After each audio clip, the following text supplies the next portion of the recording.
করতে হবে।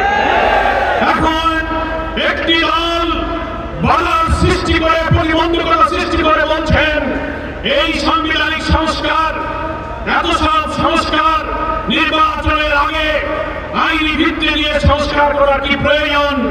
পরের সরকার আসবে, সেই নির্বাচিত সরকার যে সংবিধান সংস্কার করবে তার তফসিলে তারাই এই সব বিধানগুলো সম্পৃক্ত সংযুক্ত করবে। এটা হচ্ছে গণতন্ত্রের সাথে বিরোধিতা। গত 5ই আগস্ট প্রধান উপদেষ্টা জাতীয় সংসদের দক্ষিণ প্লাজায় যে জুলাই ডিক্লারেশন, জুলাই ঘোষণা পেশ করেছিলেন, আমরা লেভেল প্লেইং ফিল্ডের ক্ষেত্রে যে রক্ষা করা হয়নি, গোপনীয়তা রক্ষা করে জুলাই ঘোষণার মধ্যে একটি বিশেষ মহলের চিন্তায় এই জুলাই ঘোষণা ড্রাফট করে সেখানে গণতন্ত্রের বিপরীত অনেক কিছু সম্পৃক্ত করা হয়েছিল। আমরা এটা সংশোধন করতে বলেছি, তার 25 নম্বর অনুচ্ছেদে বলা হয়েছিল এর পরবর্তী সরকার এসে সংবিধানে এই সংস্কার এবং জুলাই সনদ বাস্তবায়ন করবে। এটা গণতন্ত্র নয়।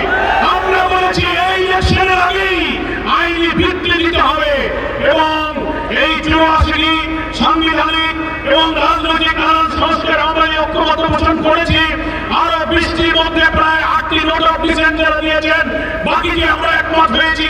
এই সংস্কারের বিষয়গুলোকে জুলাই সনদে অন্তর্ভুক্ত করে এটাকে কনস্টিটিউশন অর্ডার, সংবিধান আদেশ দিয়ে এবং গণভোটের মাধ্যমে নির্বাচনের আগেই আইনি ভিত্তি দিতে হবে।